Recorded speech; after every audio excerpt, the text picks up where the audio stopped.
Qala muallif, berkata al-Imam rahimahullah ta'ala, qala Ibnu Mas'ud radhiyallahu anhuma, man arada ayandura ila wasiyati Muhammadin sallallahu alaihi wasallam allati 'alaiha khatimuhu falyaqra qawluhu ta'ala qul ta'alu atlu ma harrama rabbukum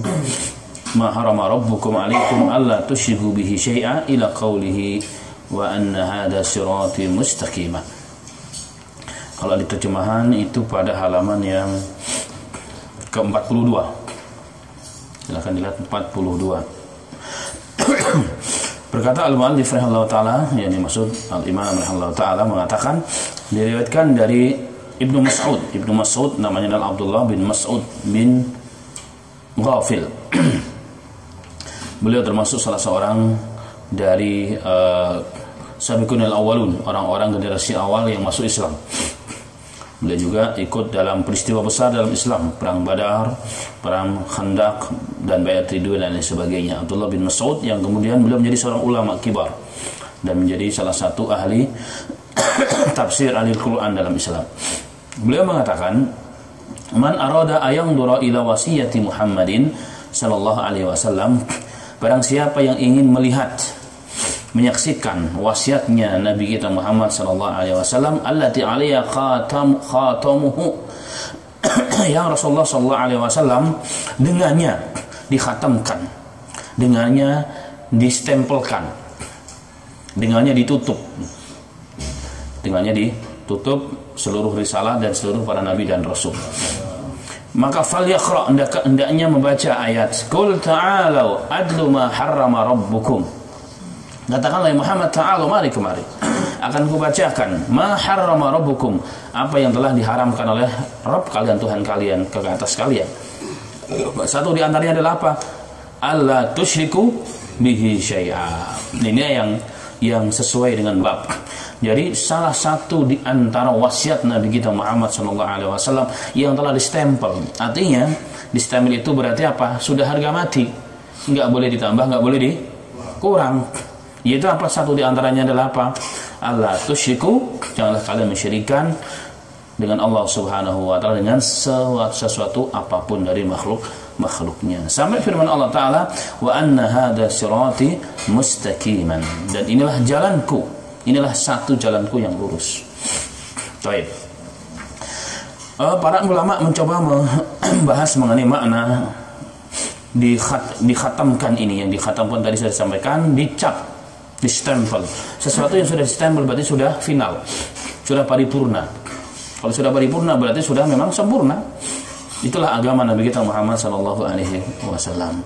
Dan ini juga mirip dengan sabda Rasul, wa inni taraktu fikum amrain lam tadillu ma tamassaktum bihima. Aku tinggalkan kepada kalian dua perkara, kalian tidak akan pernah sesat selama-lamanya. Yaitu apa? Kitab Allah dan sunnahnya Rasul sallallahu alaihi wasallam. Ini yang dimaksud, dan kita tidak panjang lebar bahas pada ayat ini karena yang menjadi catatan di sini adalah kalimat Allah tusyriku bihi syai'an. Janganlah kalian mensyirikkan Allah dengan sesuatu apapun. Dan itu perkara yang paling penting yang merupakan wasiat Nabi kita Muhammad sallallahu alaihi wasallam. Kemudian catatan yang terakhir di sini ada kalimat wa anna hadza sirati mustaqiman. Nanti akan dibahas juga pada babnya. Wa anna hadza, dan inilah jalanku. Ini adalah sirati, sirat. Sirat adalah jalan.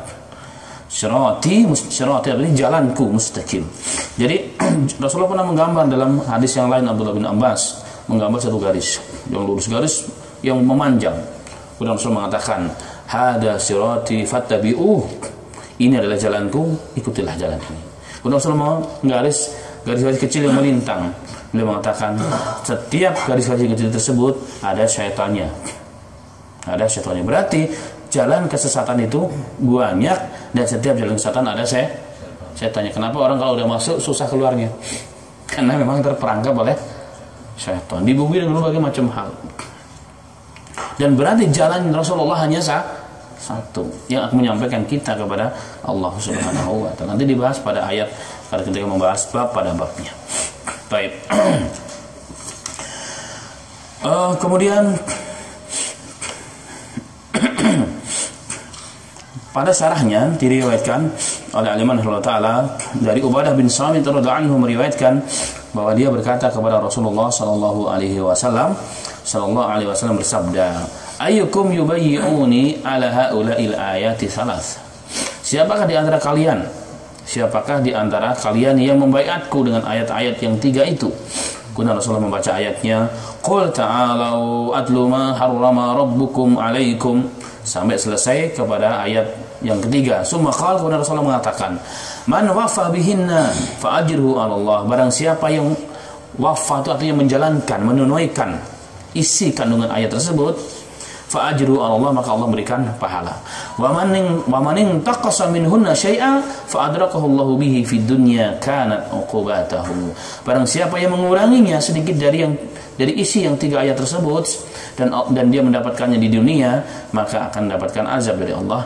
Wa man akharahu ila akhirah, dan barang siapa yang ditakhirkan azabnya di akhirah, kana amruhu ila Allah, maka urusannya itu diserahkan kepada Allah. Insya akhadahu, apabila Allah berkehendak Allah mengadabnya, wa insya afa anhu, jika Allah berkehendak maka Allah mengampuninya. Nah, satu di antaranya dari sini adalah mengenai tidak boleh mensyirikkan Allah dengan segala sesuatu. Itu harga mati. Maka mengurangi makna dari mensyirikkan berarti apa? Sedikit-sedikit mensyirikkan tetap enggak boleh. Tetap tidak diperbolehkan. Syirik itu mau kecil, mau besar, mau banyak, mau sedikit, tetap haram syirik. Syirik tidak diperbolehkan. Kemudian kita masuk kepada ayat berikutnya, kepada hadis berikutnya. Hadis terakhir dari bab. Yaitu hadis yang ma'ruf dari Mu'adz bin Jabal radhiyallahu anhu qala, kuntu radifan nabiy sallallahu alaihi wasallam ala himar, faqala li ya Mu'adz atadri ma haqqallahi 'alal 'ibad. Diriwayatkan dari Mu'adz bin Jabal radhiyallahu anhu, beliau mengatakan, satu ketika kuntu radifan nabi, satu ketika aku membonceng Nabi Muhammad sallallahu alaihi wasallam ala himar, di atas tunggangannya himar, keledai. Jadi keledainya orang Arab itu, Rasulullah kan besar, nggak terlalu besar banget, sedang orangnya. Keledai bisa untuk 2 orang membonceng seorang Mu'adz bin Jabal. Berarti keledainya orang Arab, kudanya kita. Ya, kita kudanya aja kecil-kecil, kudanya kita kayak keledainya mereka. Nah, itu fakta yang ada. Dan aku dibonceng oleh Nabi Muhammad sallallahu alaihi wasallam. Faqala li, Rasulullah dalam kondisi berkendaraan pun Rasulullah masih yang dibicarakan tentang apa? Urusan akidah, urusan agama, urusan masalah hal yang sangat penting dalam Islam. Rasulullah bertanya, ya Mu'adz, wahai Mu'adz, atadri ma haqqallahu 'alal 'ibad? Wahai Mu'adz, tahukah engkau apa hak Allah ke atas hamba-hamba? Hak Allah yang harus kita tunaikan, berarti kewajiban seorang hamba kepada Rabb. Apa itu wahai Mu'adz? Wa ma haqqul 'ibadi 'ala Allah, dan apa hak seorang hamba terhadap Allah? Jadi Allah akan menjalankan sesuatu yang dianggap wajib bagi Allah diberikan kepada hamba-hambanya. Apa itu wahai Mu'adz? Qultu, ku katakan, yani Mu'adz bin Jabal mengatakan, Allahu wa rasuluhu a'lam. Allah dan Rasulnya yang maha mengetahui. Maka beliau mengatakan, Nabi Muhammad sallallahu alaihi wasallam bersabda, haqqallahi 'alal 'ibad ayya'buduhu wa la yusyriku bihi syai'a. Hak Allah ke atas hamba-hambanya, hak Allah ke atas hamba-hambanya berarti kewajiban hamba kepada Allah. Jadi hak Allah ke atas hambanya artinya kewajiban hamba kepada Allah yang wajib baru ditunaikan, yaitu apa? Ayya'buduhu wa la yusyriku bihi syai'a, yaitu menyembahnya dan tidak mensyirikkan Allah dengan segala sesuatu pun di muka bumi ini. Jadi mensyirikkan Allah itu perkara yang dilarang oleh Allah. Jadi hak Allah wajib kita menyembah Allah dengan mengesahkan, penuh mengesahkan Allah tanpa mensyirikkan dengan sesuatu apapun, sekecil apapun. Syai'an itu artinya sekecil apapun sebenarnya. Sekecil apapun nggak boleh, haram hukumnya. Itu kewajiban hamba yang merupakan hak Rabb kita. Wa haqqul ibadi 'ala Allah, dan hak hamba-hamba ke atas Allah. Jadi Allah akan menunaikan perkara tersebut untuk hambanya, yaitu apa? Alla yu'adziba man la yusyriku bihi syai'a. Jadi Allah tidak akan mengazab hamba-hamba tersebut jika hamba tersebut tidak mensyirikkan Allah dengan apapun, walaupun dia berbuat dosa. Yang penting syirik besar jangan dilakukan. Itu hak kita sebagai hamba, dan Allah telah tetapkan melalui siapa? Lisannya Nabi kita Muhammad SAW. Berarti itu ketetapan Allah, keputusan Allah yang Allah berikan kepada kita. Kita wajib mengesahkan Allah, nggak boleh mensyirikkan, menyembahnya, dan Allah akan tidak mengadab kita. Baik. Kemudian beliau mengatakan wa haqqul ibadi 'ala Allah alla yu'adziba man la yusyriku bihi syai'a. Hak hamba kepada Allah, atas Allah adalah tidak mengadab hamba tersebut jika hamba tersebut tidak mensyirikannya dengan apapun. Kemudian qultu ya Rasulullah afala ubashirun nasa, maka Mu'adz bin Jabal mengatakan, ya Rasulullah, bolehkah aku memberikan kabar gembira ini kepada manusia? Wah, ini amalan yang luar biasa nih. Ini inti daripada tauhid, berarti keutamaan tauhid yang Rasulullah berikan. Bolehkah aku memberitahukan kepada manusia yang lain, saudara-saudaraku ya Rasul? Rasul mengatakan, la tubashshirhum fayattakilu. Jangan kau beritahukan, nanti mereka akan menggantungkan itu dengan perkara ini, akhirnya meninggalkan amal. Yang penting saya tidak musyrik, saya nggak sholat, saya nggak zakat, saya pokoknya buat apa saja, yang penting jangan syirik besar. Akhirnya begitu orang nanti, akhirnya kata Rasulullah, jangan, bahaya ini, bahaya. Karena banyak orang yang masih lemah iman, lemah pemahaman, masih jahil. Kalau orang yang bertakwa justru dengan hadis tersebut semakin kuat imannya. Tapi bagi orang yang jahil, orang-orang yang mujrim, dengan hadis ini dia akan bersenang-senang hati. Ya, alhamdulillah, berarti Allah jamin kita nggak akan diazab selagi kita tidak musyrik. Maka Rasulullah mengatakan, la tubashirhum, jangan kau beritahukan mereka, wahai Mu'adz, fayattakilu, maka mereka akan menggantungkan ini semua kepada perkara ini dan meninggalkan amal.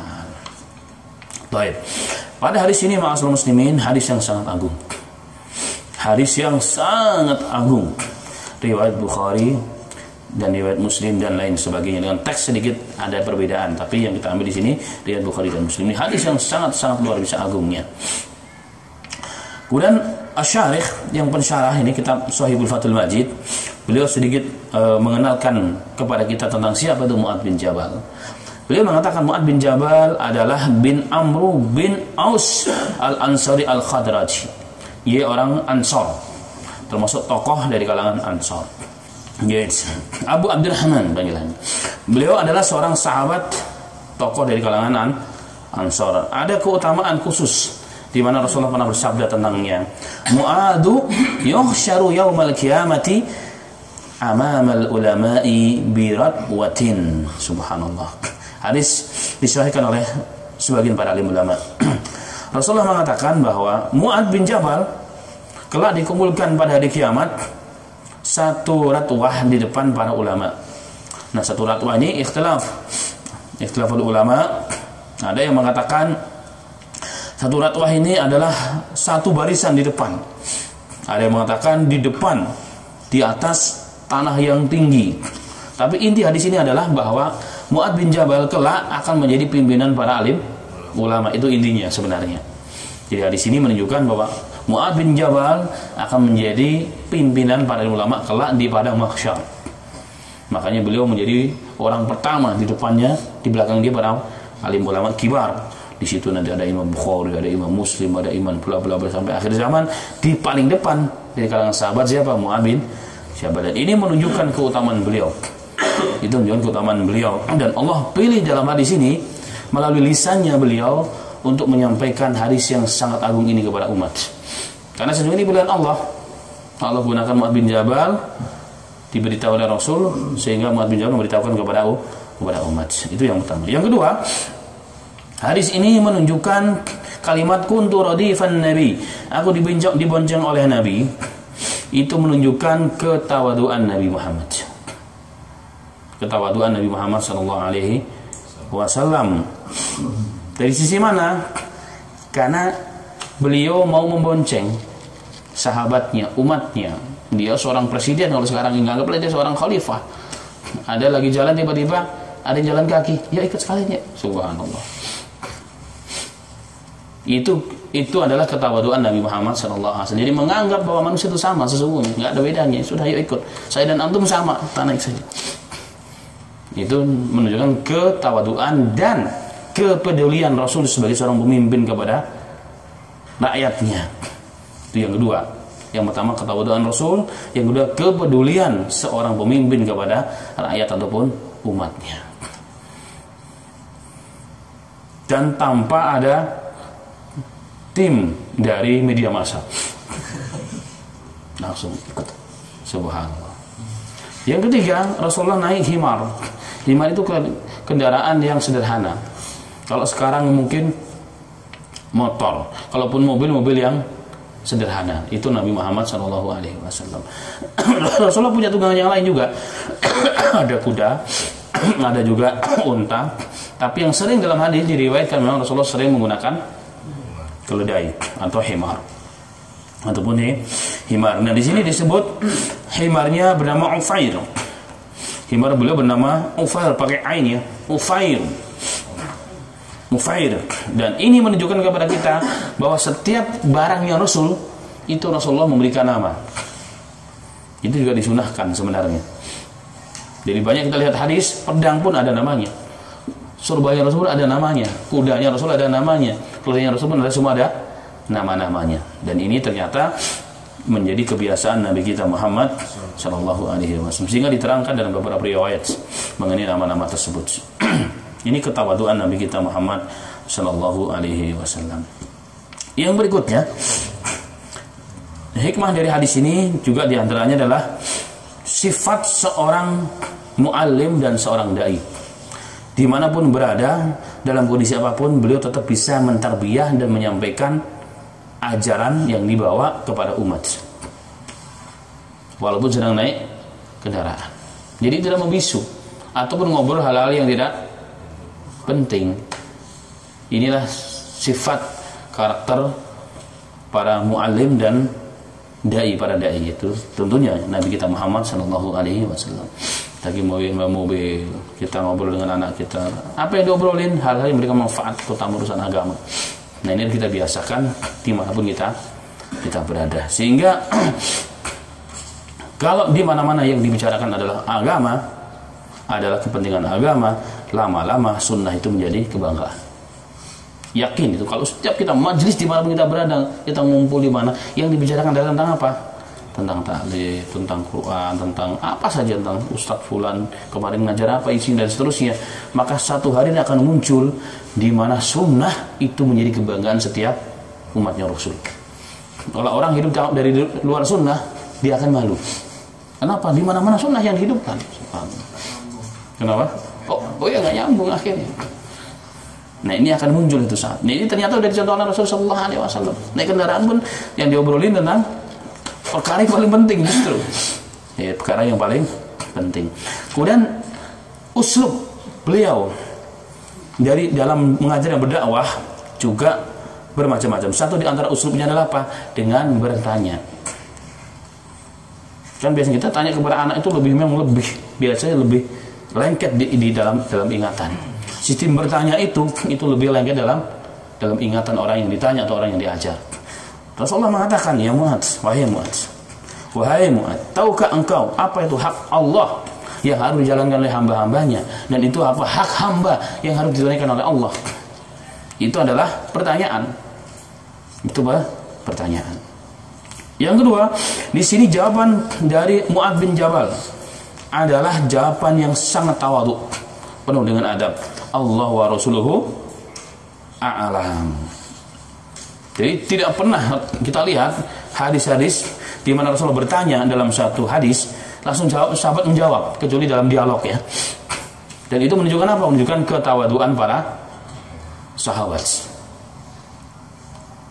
sebagai bentuk ta'dhiman wa ihtiraman kepada Nabi kita Muhammad Sallallahu Alaihi Wasallam. Dan ada catatan di sini, Allah wa Rasuluhu a'lam itu boleh diucapkan ketika Rasulullah masih hidup. Ketika Rasulullah sudah tidak hidup, maka nggak boleh lagi. Jadi syirik jatuhnya nanti. Kalau sekarang kan banyak Allah dan Rasulnya lah yang maha mengetahui. Enggak boleh. Kenapa? Rasul sudah nggak ada. Rasulullah sudah tidak ada. Nah ini sebenarnya mungkin berawal dari akidah. Pertama mungkin kejahilan, yang kedua akidah yang menganggap Rasulullah masih hidup, sehingga Allah dan Rasulnya yang maha mengetahui. Kalau Rasulullah masih hidup, berarti sahabat dan keluarga Rasulullah jahat dengan Rasul. Kenapa jahat? Ditanam hidup-hidup kan. Sekarang masih ada jasadnya di Madinah.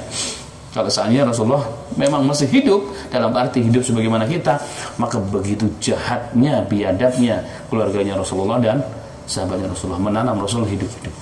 Kalau kita pakai pemikiran itu. Iya, kalau kita pemikiran gitu. Nah, berarti kalau akidah ini bukan karena ini, maka itu karena kejahilan. Maka kita sampaikan, boleh mengucapkan Allah dan Rasulnya mengetahui jika Rasulullah masih hidup. Kalau sudah tidak ada, cukup Allahu a'lam bis-shawab. Jadi, wallahu a'lam, Allah yang lebih mengetahui bis-shawab, yang benar. Nah, ini termasuk adab-adab dalam menyampaikan ilmu. Kemudian isi kandungan hadis yang terpenting dan utama adalah terkait dengan tauhid. Bab tauhid. Bab tauhid, dan ini merupakan jaminan dari Allah melalui lisannya Nabi kita Muhammad SAW, bahwa Allah menjamin umat manusia ini tidak akan diazab oleh Allah selagi tidak melakukan syirik besar. Wa in syarak, walaupun dia mencuri, walaupun berzina, maka Allah akan ampuni dosa-dosa mereka semuanya. Itu intinya di situ. Jadi intinya tidak boleh mensyirikkan. Dalam hadis yang lain nanti akan sampai juga babnya. Rasulullah mengatakan, seandainya seorang hamba ini datang kepada Allah dengan dosa-dosa yang dosa tersebut memenuhi langit dan bumi. Bayangkan dosa-dosanya memenuhi langit dan bumi. Ada nggak orang yang lebih jahat daripada itu? Lebih jahat daripada itu? Nggak ada. Dosanya melebihi langit dan bumi, tapi dia tidak mensyirikkan Allah.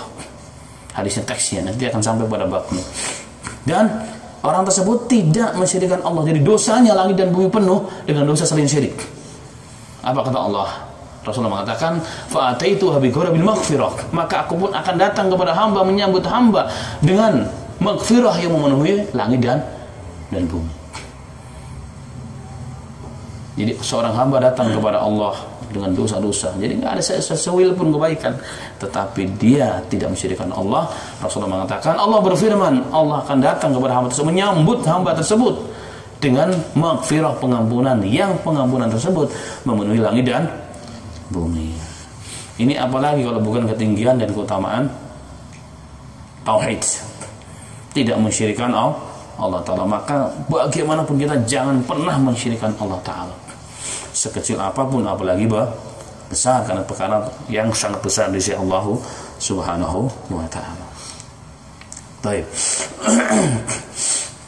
Kemudian ma'asyiral muslimin rahimani wa rahimakumullah. Dan yang kedua di sini berarti substansi hakikat dari hadis ini atau inti hadis ini adalah juga ancaman Allah melalui lisannya Nabi kita Muhammad SAW, bahwa Allah akan mengazab hamba yang mensyirikkan, ya, walaupun berarti dia salat, dia zakat, dia haji, dia berbuat apa saja, jika dia mensyirikkan Allah, maka Allah jamin akan diazab oleh Allah Subhanahu wa Ta'ala. Inilah kabar gembira dari Nabi kita Muhammad SAW yang wajib kita harus imani. Nah, maka naluri seorang dai yang telah mengalir pada darah Mu'adz bin Jabal langsung ada keinginan, ya Rasulullah, afalu basyirun nas, ya Rasulullah. Ya Rasulullah, bolehkah aku menyampaikan ini, kabar gembira ini kepada manusia, ya Rasul, supaya berbagi? Karena secara umum menyampaikan kabar gembira itu adalah sunnah. Adalah sunnah. Dia adalah memberikan membuat senang orang lain, itu adalah sunnah yang besar dari Nabi kita Muhammad sallallahu alaihi wasallam. Tapi Rasulullah sallallahu alaihi wasallam, beliau adalah seorang muallim. Beliau adalah seorang guru, seorang seorang dai yang faham. Tidak semua kabar gembira itu harus langsung diberitahukan. Ada orang-orang yang memang kalau diberitahukan kayak begini bagus, tapi banyak orang yang belum waktunya. Banyak orang yang belum waktunya. Nah, makanya dalam riwayat yang lain, Mu'adz bin Jabal radhiyallahu anhu, kemudian beliau sebelum meninggal memberitahukan hadis ini ta'assuban, dengan ada perasaan takut dosa kalau dia tidak sampaikan. Karena kan ada hadis yang lain juga Rasulullah mengatakan, balighu anni walau ayah, sampaikan walaupun satu hari satu ayat kau dengar dari aku, wahai manusia, kepada umat. Nah, Rasulullah beliau teringat hadis-hadis yang seperti ini, harus menyampaikan ini kabar ini dari ilmu dari Nabi kita Muhammad SAW. Apalagi terkait dengan urusan akidah, urusan tauhid, harus disampaikan. Tapi ada larangan. Nah, beliau memahami larangan itu kemungkinan besar adalah ketika dilihat umat Islam masih belum terlalu kuat akidahnya, kuat imannya. Tapi ketika beliau meninggal dunia menjelang wafatnya, beliau sampaikan hadis tersebut dengan merasa beliau takut nanti memikul dosa kalau ini nggak disampaikan kepada umat, sehingga hadis ini pun sampailah kepada kita. Dan ini satu bukti bahwa tidak ada satu perkara pun di muka bumi ini kecuali semua telah ditablik oleh Rasul dan setelah sampai kepada umat. Tidak ada satu pun yang dikhususkan oleh Rasul kepada umat. Kalau mungkin pernah kita dengar teman-teman terutama dari orang-orang yang banyak mengamalkan amal-amalan lah, yang sering kadang dipanggil dengan sufi dan sebagainya, itu kadang-kadang kalau kita tanya riwayat-riwayatnya, dicek ini memang amalan yang diberikan oleh Rasulullah kepada sahabat khusus. Oleh sahabat khusus diriwayatkan diberikan kepada murid-murid yang khusus sehingga sampailah kepada mereka. Tapi kalau kita cek dalam kitab-kitab hadis nggak ada sanadnya. Kebanyakan tidak nyampe. Jadi kalimat itu boleh dikatakan kalimat yang mengada-ada. Bahkan Ali sendiri beliau pernah dituduh atau pernah dianggap oleh sebagian orang, terutama orang-orang Syiah yang menjadikan dia sebagai Tuhan, bahwa banyak amalan dalam Islam ini yang hanya dikhususkan kepada Ali. Ali dalam riwayat dalam Kutubus Sittah itu menerangkan tidak ada satupun pengkhususan dari Rasul untuk nggak ada. Tidak ada sama sekali. Tidak ada pengkhususan dari Rasul kepada aku. Jadi amal Islam itu disampaikan untuk siapa? Untuk umat Islam semuanya. Nggak ada pengkhususan, tidak ada. Tidak ada. Karena kemuliaan manusia itu bukan pada keturunan, tapi pada amalan setiap manusia itu sendiri. Baik. Maka kesimpulan daripada hadis ini tentang keutamaan tauhid. Jadi tauhid itu begitu penting, ma'asyiral muslimin. Maka perkara yang harus dan wajib kita harus jaga. Bahkan dalam beberapa riwayat hadis, walaupun kau mau dibunuh, mau dicincang, mau dibakar, mau ditenggelamkan, jangan kau pernah menyerah sehingga kau menjadikan Allah Subhanahu wa ta'ala. Karena ini adalah inti daripada akidah, dan akidah inti daripada Islam. Agama tanpa akidah ya ibarat rumah tidak berpondasi. Sehebat apapun rumah dibangun, semahal apapun bahan bakunya, tetap akan hancur dalam waktu yang tidak lama jika akidahnya tidak benar dan akidahnya rusak. Sehingga subhanallah, dalam bab ini yang pertama dan utama yang dibahas adalah mengenai keutamaan tauhid. Karena itu itulah inti pembeda antara ajaran kita dengan ajaran yang lain pada bab ini sesungguhnya tentang tauhid. Allah musta'an, la haula wala quwwata illa billahil aliyil azim. Baik. Kemudian dari seluruh bab, dari awal sampai akhir, di sini diterangkan mengenai masail-masail yang diangkat, istimbat hukum ya, atau hikmah-hikmah yang dapat diambil kesimpulannya dari bab yang kemarin sudah dibahas, dari mukadimah sampai hadis yang terakhir, hadis Mu'adz tersebut. Tentang pertama, kata beliau di sini, tentang hikmatu fi khalqil jinni wal ins. Tentang hikmah penciptaan manusia dan jin sudah dibahas. Itu apa? Ibadah. Bab yang kedua, anal ibadata hiya tauhid di anal khusumatu fih. Kemudian yang kedua adalah hakikat ibadah itu adalah apa? Mentauhidkan Allah. Itu pun sudah dibahas. Itu hikmah kesimpulannya. Yang ketiga, anna ma lam ya'ti bihi lam ya'budillahi wa fihi ma'na qawlihi wa antum abiduna ma'abud. Barang siapa yang tidak mentauhidkan Allah, sesungguhnya dia tidak beribadah kepada Allah. Jadi ibadahnya sebanyak apapun, mohon maaf, jidatnya sampai kapalan kayak kapal, kakinya unta diibaratkan, tetapi tidak mentauhidkan Allah, masih mensyirikkan Allah, hakikatnya dia tidak menyembah Allah. Tidak menyembah Allah. Itulah makna daripada firman Allah, wala antum abiduna ma Kalian tidak akan menyembah apa yang aku sembah, dan aku tidak akan menyembah yang telah kalian sembah. Baik. Kemudian yang keempat, hikmatu fil irsali rusul. Hikmah daripada mengutus para rasul itu apa kemarin? Wa qad ba'atsna fi kulli ummatin rasulan an i'budullaha wa tajtanibu taghut. Yaitu apa? Tidaklah setiap umat kecuali kami utus seorang rasul, yaitu untuk mentauhidkan Allah dan menjauhkan manusia dari taghut, penyembahan selain Allah, yaitu kesyirikan. Yang kelima, anna risalata ammat kullu ummatin. Ini juga masuk kepada bab yang tadi, bahwa risalah agama itu yang dibawa oleh Nabi kita Muhammad, yang diturunkan oleh Allah melalui malaikat Jibril, adalah ammat kullu ummatin, itu untuk umum seluruh umat manusia, tidak ada pengkhususan dan pengecualian, semua sama. Mau orang Arab, orang Ajam, orang kampung, orang desa, laki perempuan, semua sama.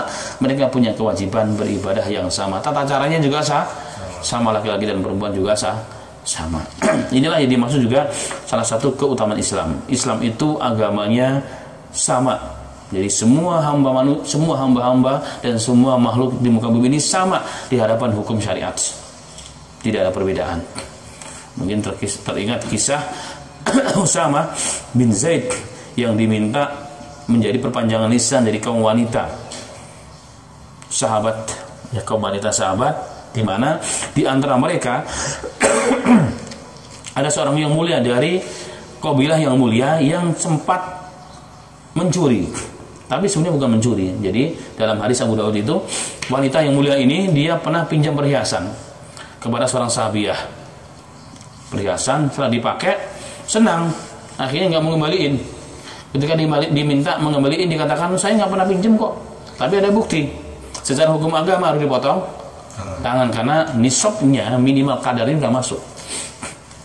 Nah, karena sudah berkali-kali coba dibujuk, coba dimusyawarahkan tetapi nggak ada jalan keluar, maka dilaporkanlah kepada Rasulullah. Rasulullah mengatakan potong tangan. Nah, setelah Rasulullah mengatakan potong tangan, para sahabat sedih, kasihan. Ini kan wanita mulia, di mulia. Sudahlah, kita ikhlaskan saja. Bagaimana caranya? Harus ada yang berbicara dengan Rasulullah untuk menarik ulang. Siapa kira-kira orang yang paling didengarkan kalimatnya? Mereka bermusyawarah hanya satu, yaitu Usama bin Zaid. Maka Usama lah menjadi jubirnya. Disampaikan. Maka apa kata Rasulullah? Ya Usama, atas fi hudurillah. Wahai Usama, kau ingin memberikan syafaat, ingin menggugurkan penegakan hukum agama, hudud min hudurillah ta'ala. Wallahi demi Allah, seandainya laukana Fatimah sarakan, seandainya putriku sendiri Fatimah yang mencuri, akan kupotong tangannya sendiri. Sehingga Usama menjadi takut. Dia katakan, oh alangkah indahnya seandainya aku tidak pernah lahir aja. Kenapa? Karena begitu kencangnya apa yang dikatakan oleh Rasulullah SAW. Rasulullah begitu marah. Nah, boleh hukum itu dibatalkan jika belum sampai kepada yang berwenang, yang berwajib. Oleh hakim itu boleh dibatalkan, yang sudah kita batalkan. Tapi kalau sudah sampai, wajib seorang hakim, pemerintah menegakkan hukum, apalagi hudud, hukum potong tangan harus ditegakkan, nggak boleh tunda, harus. Nah, itu juga istimbat dari bab tersebut. Nah, kembali kepada makna di sini, maka ana risalah amat kullu ummatin, bahwa risalah agama ini sama untuk seluruh umat manusia, nggak ada perbedaan. Dan itu menunjukkan keadilan Islam. Keadilan Islam. Siapa yang berbuat, dia bertanggung jawab. Nggak ada pengelompokan kelas ini, kelas brahmana, nggak ada dalam Islam. Semua yang sama. Kaya miskin semua sama di hadapan Allah Ta'ala. Taib. Yang keenam, anna dinal anbiya'i wahid. Agama Nabi, para Nabi itu sama. Ini juga istimbat daripada ayat walaqad ba'atsna fi kulli ummatin rasula. Sesungguhnya ke setiap umat kami utus seorang rasul. Umat terdahulu berapa ribu umat. Itu sama dengan umat Nabi Muhammad, diutus seorang rasul. Tujuannya satu, yaitu apa? Ani abudullah wa tajtanibu taghut, untuk mengesahkan Allah dan menjauhkan manusia daripada taghut, jadi kesyirikan. Nah, ini menunjukkan agama para nabi sama, hanya syariat detailnya itu yang sedikit berbeda. Baik. Kemudian wal mas'alatul kabiratu anna ibadatallahi la tahassal illa bil kufri bi taghut. Wa fihi ma'na qawluhu faman yakfur bi taghut wa yu'min billahi faqad istamsaka bi urwati wuthqa. Yang ketujuh, beliau mengatakan bahwasanya perkara yang besar dalam agama yaitu apa? Ana ibadat Allah, bahwa ibadah kepada Allah itu tidak akan tercapai hakikatnya. Ibadah kepada Allah itu tidak tercapai hakikatnya kecuali jika kata beliau kita kufur dengan togut, kita kafir dengan togut, sembahan selain Allah yang dianggap punya kekuasaan. Kita kufur dengan mereka, baru hakikat ibadah kita tercapai. Artinya begini, kalau kita dianggap betul-betul ibadah kita sah, iman kita ini benar, kalau kita menganggap seluruh yang di muka bumi ini yang mau dianggap hebat kayak apapun nggak bisa memberikan manfaat dan mudarat kecuali atas izin Allah. Siapapun dia, kita harus kufur dengan hal tersebut. Nggak boleh kita menyembah selain Allah, hukumnya dosa besar. Nah, itu harus ada dalam diri kita. Dan itu makna daripada firman Allah. Faman yakfur bitaghut, barang siapa yang kafir, enggak beriman dengan taghut, wa yu'min billah, dan dia beriman kepada Allah, apa kata Allah? Faqad istamsaka bi urwati, maka dia telah berpegang teguh dengan tali yang sangat kuat, yaitu akidah. Yaitu akidah dalam Islam. Yang ke-8, anna taghuta amun fi kulli ma 'ubida min dunillah. Makna taghut itu umum, apa saja yang disembah selain Allah itu taghut.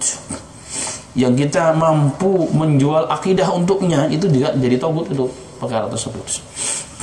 Kemudian yang ke-9, idhamu sya'ni salas al-ayati muhakkamah fi surah Al-An'am inda salaf wa fiha 10 masail. Beliau mengatakan 3 ayat yang dimasukkan tadi dalam yang kita bahas tadi sekilas dalam surah Al-An'am. Para salaf mengatakan pada 3 ayat tersebut ada 10 masalah. Ada 10 perkara penting. Ya, ada 10 perkara penting. Yang pertama dan utama adalah apa? An-nahyu anisyirk. Yang pertama dan utama adalah apa? Larangan berbuat syirik. Larangan berbuat syirik. Kemudian yang ke-10, al-ayatu muhakkamatun fi surah Al-Isra wa fiha 18 mas'alah. Wa bada'a Allahu biqauli wa la taj'al ma'allahi ilahan akhar fa taqada madmuman makhdula. Ada ayat dalam surah Al-Isra, di dalamnya terdapat 18 istimbat hukum masalah. Yang pertama, wala taj'al ma'allahi ilahan akhar, janganlah kamu menjadikan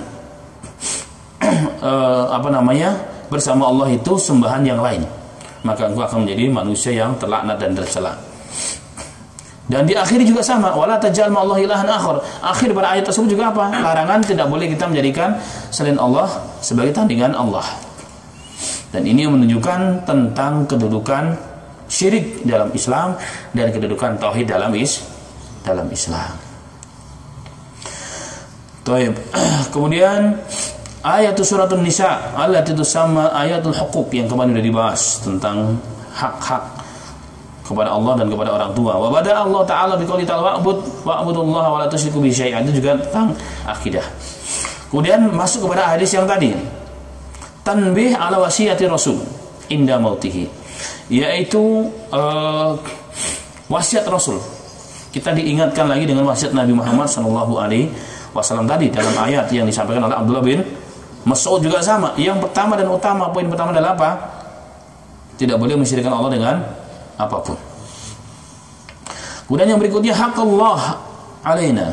Kita dalam hadis yang tadi dari bahas dapat diambil istimbat tentang hak Allah yang kita harus jalankan. Yaitu apa? Menyembahnya dan tidak mensyirikkan. Kemudian ma'rifatu haqqil ibadi alaihi idza adu haqqahu.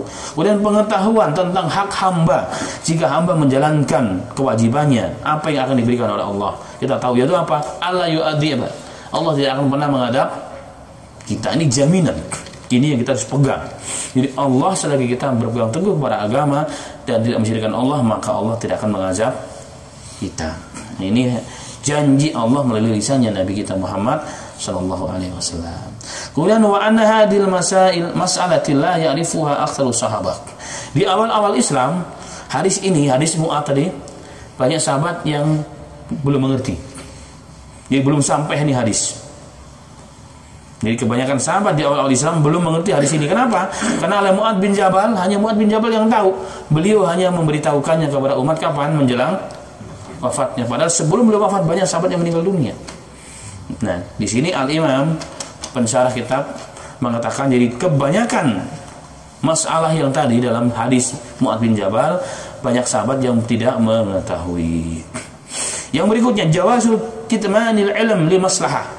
Bolehnya menyimpan ilmu kalau itu ada maslahatnya.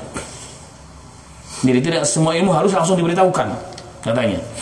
Boleh disimpan untuk kemaslahatan yang lebih besar.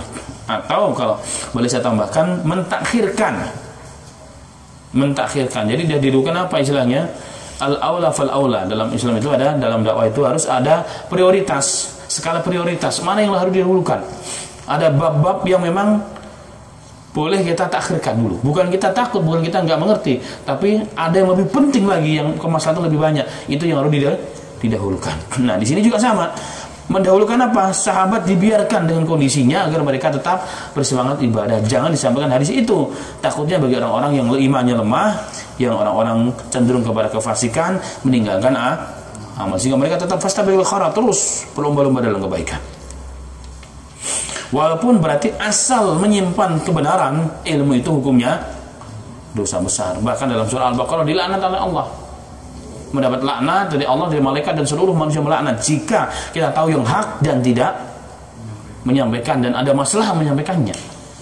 Nah, ini babnya khusus nih berarti. Ini babnya khusus. Tapi secara umum wajib menyampaikan apa yang kita tahu.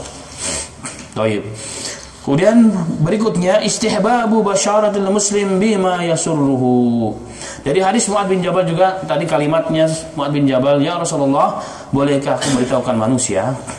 Di sini diambil istimbat bahwa memberitahukan kabar gembira kepada manusia itu sangat dianjurkan dan disunahkan. Asal hukumnya. Kita ingat mungkin ada kisah 3 sahabat yang tidak ikut perang Tabuk, perang terakhirnya Rasulullah. Termasuknya siapa di antaranya? Ada ingat? Ada Malik, ada Hilal. Nah, di situ ketika mereka mendapat taubat dari Allah setelah 50 hari, sahabat dan Rasulullah mereka datang ke masjid, salam, nggak dijawab salamnya, nggak ada yang mau berbicara, nggak ada yang mau dekat, itu kan gitu. 3 orang tertinggal itu tanpa uzur. Ka'ab bin Malik, dia bisa berdusta dengan Rasulullah, tapi dia nggak mau. Karena dikatakan kalau saya berdusta pun Allah akan menunjukkan kebohongan saya. Mendingan saya terus terang apa adanya. 50 hari sempat ditawarkan oleh musuh-musuh Islam, datang sholat. Hei Ka'ab, udah datang ke kami aja. Mau apa kami kasih? Saya dengar kamu sudah ditinggalkan oleh teman-temanmu, oleh nabimu. Datang kemari aja. Subhanallah. Apa yang dilakukan oleh Ka'ab bin Malik? Diambil suratnya langsung dibakar. Na'udzubillah, ini adalah musibah yang paling besar. Bayangkan kalau kita hari ini langsung, udah kemari aja, saya kasih ini kasih itu, udah langsung kita tinggalkan, teman. Ya kan? Nah, kita ingat di situ ketika beliau turun ayat, laqad afallahu anin salah. Allah telah mengampuni dosa-dosa 3 orang yang tidak ikut perang Tabuk. Maka dikabarkanlah kabar gembira. Seorang sahabat yang langsung begitu senang mendengar kabar tersebut, langsung lari sekencang-kencangnya kepada Ka'ab. Dari kejauhan dia beritahu, ya Ka'ab, telah turun ayat kepada Rasulullah tentang kalian bertiga. Kalian telah dimaafkan oleh Allah. Oleh Ka'ab, saya kasih semua bajuku, harta yang kumiliki, ku kasih ke orang tersebut, karena dia telah membawa kabar gembira. Sampai saya datang ke Rasulullah, pinjam bajunya tetangga. Yang ada cuma di baju, dikasih seneng-senengnya, karena dia telah membawa kabar gembira. Nah, ini menunjukkan apa? Bahwa memberitahukan kabar gembira itu perkara yang mustahab. Maka kabar gembira kita apa? Pak, kalau Bapak sholat akan mendapat begini. Kabar gembira bukan? Kabar gembira, Bapak jangan musyrik, nanti begini. Ini kabar gembira dan ancaman. Ini istihbab secara umum. Tapi dalam bab tertentu kadang-kadang kabar gembiranya harus ditakhirkan, harus disimpan dulu untuk kemaslahatan yang lebih besar. Baik. Kemudian Syekh mengatakan, al-khawfu baina ittikali ala si'ati rahmatillah. Khauf itu takut kalau manusia itu beritikal. Itikal itu menyerahkan segala hal kepada Allah tanpa dia berusaha. Itu nggak boleh. Dalam bab roja pun sama. Mungkin pernah ingat di dalam itikal.